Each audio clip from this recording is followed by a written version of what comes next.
We are now ready to finally learn about how exactly React renders our applications behind the scenes. Now there's so much to learn here that I split up this lecture into 3 parts. So it's this video and the next 2 ones. This one serves more as an overview, and then in the next 2 videos we're gonna go really deep into some React internals. And let's start with just a small recap, so that we're all on the same page. So as we build our applications, what we're really doing is building a bunch of components. We then use these components inside other components as many times as we want, which will cause React to create one or more component instances of each component. So these are basically the actual physical components that live in our application and hold state and props. Now, as React calls each component instance, each JSX will produce a bunch of react.createElement function calls, which in turn will produce a React element for each component instance.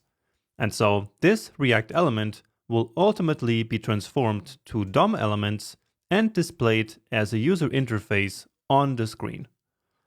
So we have a pretty good understanding of the initial part of this process, so of transforming components to React elements. However, what we don't understand yet is the second part of the process, so how these React elements actually end up in the DOM and displayed on the screen. Well, luckily for us, that is exactly what this series of lectures is all about. So, in this lecture, we're going to have a quick overview of each of the phases involved in displaying our components onto the screen. Then we're going to zoom into each of these phases to learn how the entire process works internally behind the scenes. So, this process that we're about to study is started by React each time that a new render is triggered, most of the time by updating state somewhere in the application. So state changes trigger renders, and so it makes sense that the next phase is the render phase.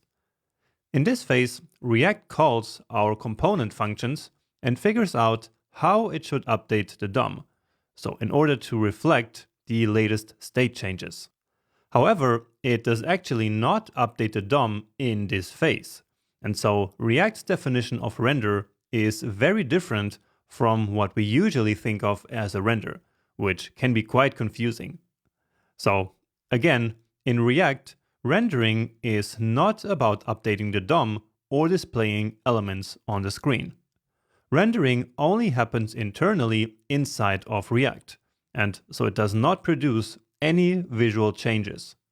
Now, in all the previous sections, I have always used the term rendering with the meaning of displaying elements on the screen, because that was just easy to understand and it just made sense, right? However, as we just learned, the rendering that I used to mean is really this render plus the next phase. And speaking of that next phase, once React knows how to update the DOM, it does so in the commit phase. So in this phase, new elements might be placed in the DOM, and already existing elements might get updated or deleted in order to correctly reflect the current state of the application. So it's really this commit phase that is responsible for what we traditionally call rendering, not the render phase. Okay? Then finally, the browser will notice that the DOM has been updated, and so it repaints the screen. Now this has nothing to do with React anymore, but it's still worth mentioning that it's this final step that actually produces the visual change that users see on their screens. Alright, so let's now zoom into each of these different steps, starting with the triggering of a render. So there are only 2 ways in which a render can be triggered. The first one is the very first time the application runs, which is what we call the initial render. And the second one is a state update happening in one or more component instances somewhere in the application, which is what we call a re-render. And it's important to note that the render process really is triggered for the entire application, not just for one single component.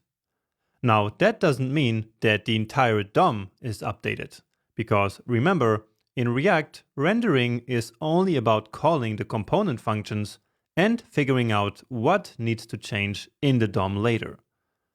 Now, again, this might seem confusing now, because earlier in the course, I made it seem as though React only re-renders the component where the state update happened. But that's because we were learning how React works in practice. And in fact, when we look at what happens in practice, it looks as if only the updated component is re-rendered. But now we are learning how React actually works behind the scenes. And so now we know that React looks at the entire tree whenever a render happens. Finally, I just want to mention that a render is actually not triggered immediately after a state update happens.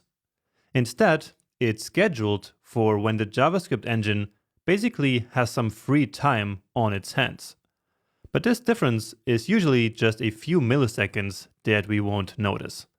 There are also some situations, like multiple set state calls in the same function, where renders will be batched, as we will explore a bit later.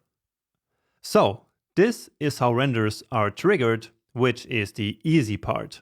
What follows is the hard part, which is the actual rendering. And so let's learn all about that in the next video.